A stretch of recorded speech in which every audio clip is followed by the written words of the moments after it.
to unbox and take a look at Battle of Poltava Game, a strategy game on the Battle of Poltava, 1709. Easy to learn and quick to play. This is from the Historical Game Company, whose owner and chief designer, I guess the primary designer, Steve Kling, I struck up a correspondence with him and had a real good discussion on kind of his start into this hobby and industry. He's basically he's a lawyer by trade, but nowadays is mostly a historian and a game designer, and is very active in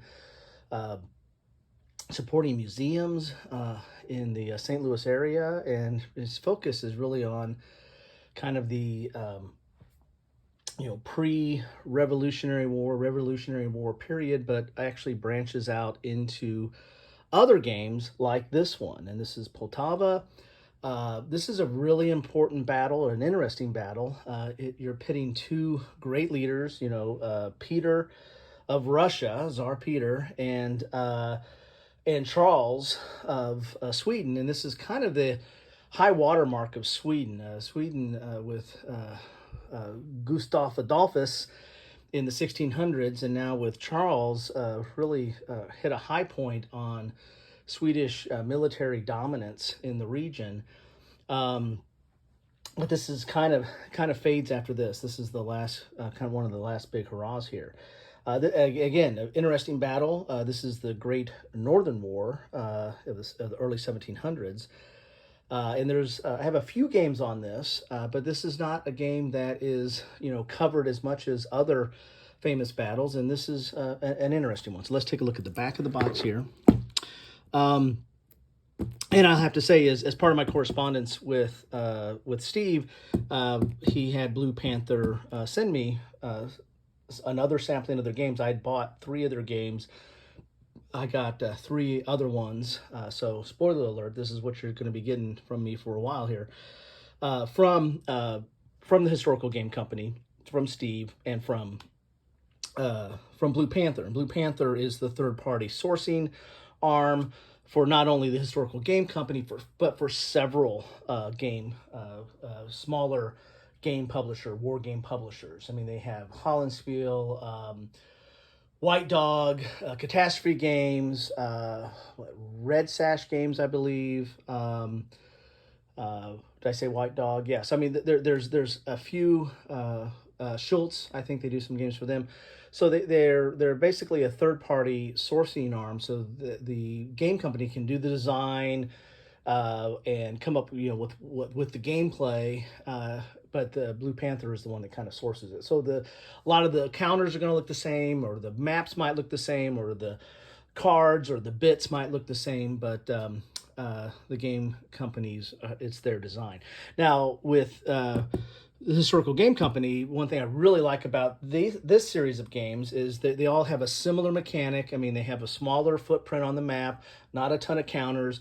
The game mechanics are basically the same, but they're adapted a little bit to the period. And there's counters, there's cards, and the cards help move the action forward. And then the maps are like a canvas map. I really am impressed with that. I'll put a link to some of the other videos I've done from them, and I'll continue that list going to whenever you go to one of my Historical Game Company videos. You'll see what's gone on before, but I really do like the canvas maps. It's a really nice touch. Enough of that. Here's the example of the counters you get. Here's an overview of the map. Here's some of the cards. And as I said, the systems are all somewhat similar. You have this movement, combat, and special. The cards kind of augment gameplay and kind of switch up things a little bit. So it's not just a perfect information game of I go, you go. There's some card interaction involved here. July 1709, and it is July right now.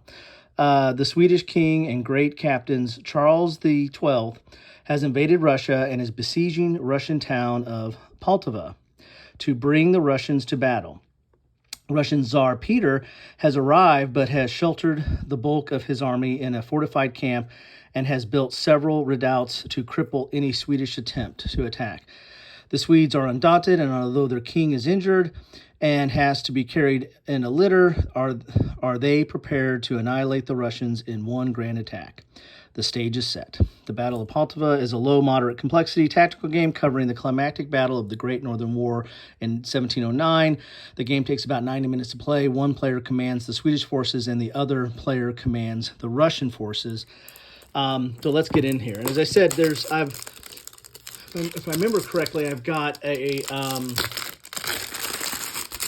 they might have covered this in Turning Point Simulations. I might have a Turning Point Simulations, which covers, famous battles. I also think I have a Against the Odds magazine, if I'm not mistaken, that covers this battle. I mean, on an operational level, I have a GMT game that is, oh golly, what's the name of that GMT game?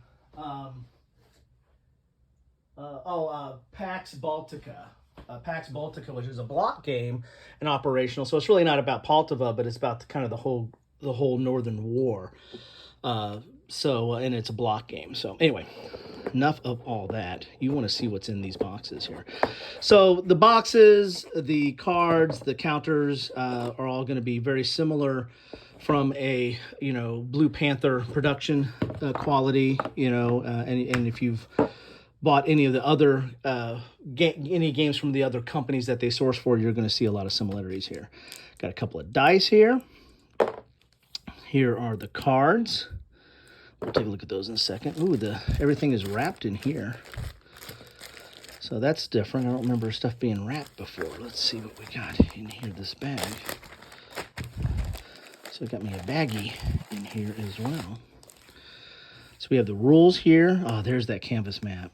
So spoiler alert, you're going to see the map first. I really like it. Just feels nice. It feels really good, and it's a nice quality. And I mean, the paper maps are not bad from Blue Panther. I mean, they're a little bit thicker.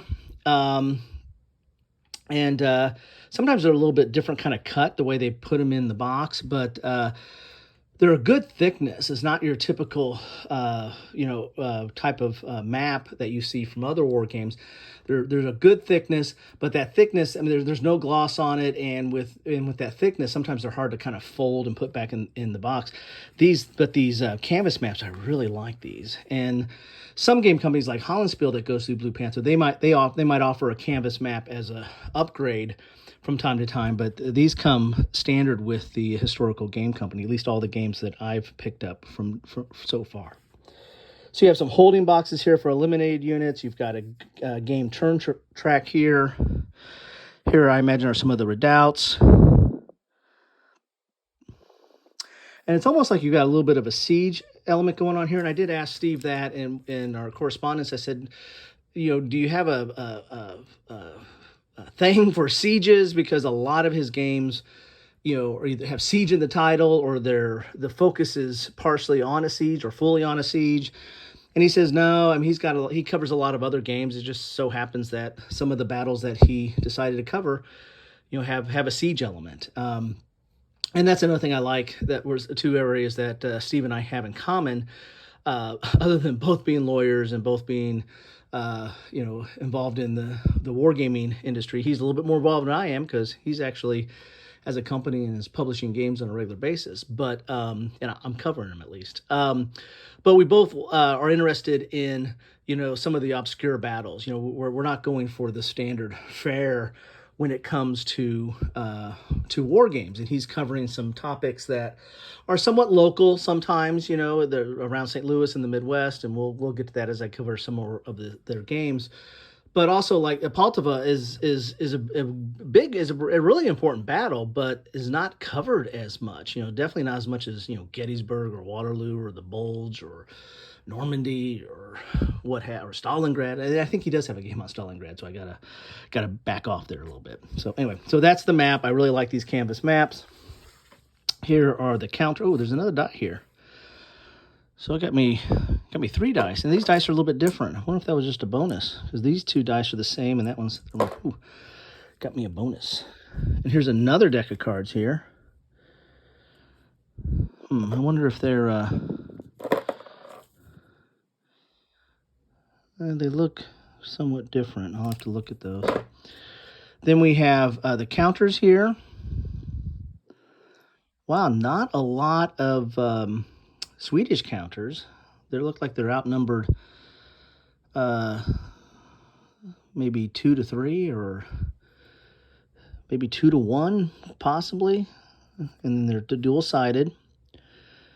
And there's a really good thickness to these. I mean, these are something you really don't probably, I mean, if you wanted to punch, you probably might have some difficulty with it. They're like laser cut and very, very thick, robust counters there.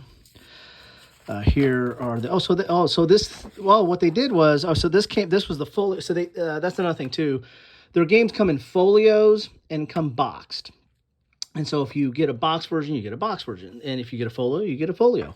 So this looks like it came as a folio. They put a folio in a box. So interesting. So this is what you get with the folio. So I got a little bit of extra, packing there. Kind of cool. Rules are not overly complex here. As you see here, we're looking at a grand total of 4 pages with your terrain effects chart here on the back of the different types of terrains that match up with the board. It gives you the description, an image, a description, a movement, and a combat effect. And then it's dual column with some imagery, explaining the counters. So like the counters, you have like attack range, attack factor, defense factor, movement factor, unit designation, and unit type. So you get the different types of units in it by the different silhouettes of infantry, artillery, cavalry. And you have a defense factor on the back there. And if there's an R on it, then it's a redoubt setup, it looks like there. As I said, the rules are all relatively similar in this system. Draw cards, movement phase, defensive fire phase, combat phase, and rally disordered unit phase. Here's an example of the cards, and we'll take a look at those a little bit more, but they have like a move, attack, and special, how that works. And as you see here, I mean, movement is, 3 paragraphs, defensive fire is 1 paragraph, combat is, most of it's like a page, right? Because you've got this part and this part, but it covers all your typical line of sight, disordered, retreat, combat procedure, combined attack, stuff like that. Here's how you rally, here's victory conditions, and here's special rules and clarifications. So there you have it. That is the rules to it. So now let's get to these cards here. And the cards are decent quality. They're not, there's usually no matting to it. I mean, the Blue Panther games, they're just straight up cards. They're not super thick, but they're not so thin that, they're brittle. They're just fine. I mean, if you're going to be doing a lot of drawing and shuffling, you might want to sleeve them. That's just a printer holder there. So there's Swedish cards there. There's Russian cards. It's interesting, you got 2 packs here with Swedish cards on it. Just don't know what that is. So I wonder if I'm kind of confused here. Are these different cards? Huh? Because we got 2 sets of the same cards. Looks like there.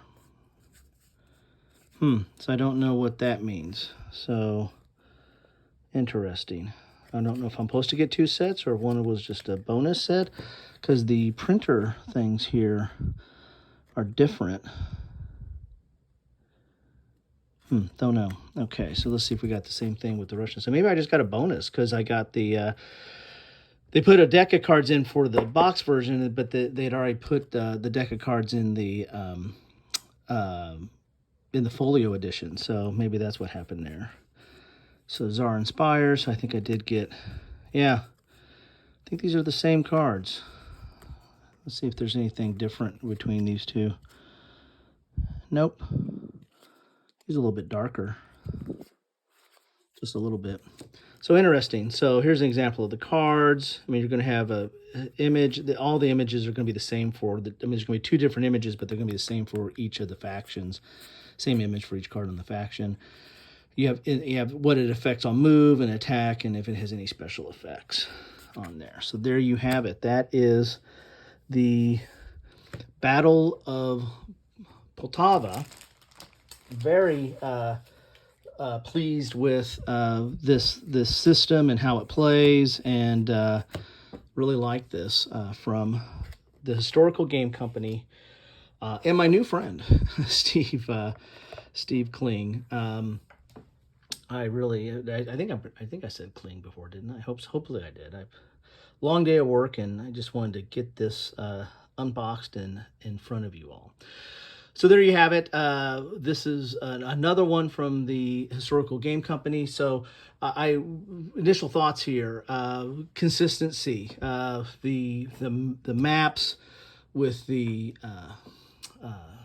quality of the maps, the use of cards, the counters are all consistent. Not only consistent from a Blue Panther standpoint, but consistent of how the Historical Game Company is using their components. I mean, the system is basically, I think it's relatively standard as far as the interplay between cards, counters, and the way the maps are set up. It's all, I would say this is almost a system. I don't think he's put a name to the system yet, but I think all the games I've seen share very, very similar mechanisms, and I think they probably could be put into a system. So that's an initial observation. Another observation is I like some of the titles that he's picked out, some of the topics, because they're a little off the beaten path. This one's a little bit closer to the main road, but most of his titles are a little bit off the beaten path.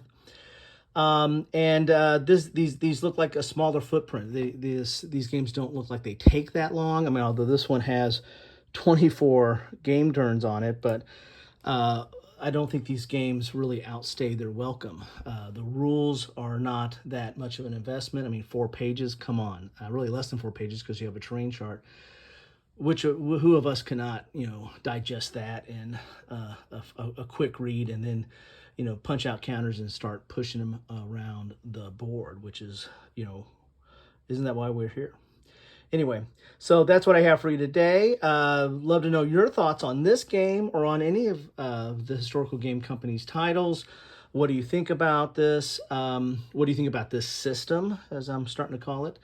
Love to have your thoughts, and I want to thank again Blue Panther, but also more importantly Steve for sending this to me, and I've got more to come. And then I also need to do some play videos or after action videos, and these are I think small enough of a footprint that I can probably get into maybe even a gameplay. Definitely an after action without bungling it too much, because you know me, I love to bungle. So anyway, thanks for stopping by. Appreciate any comments you might have on this or anything else that's going on. Just keep it civil. Have a good one.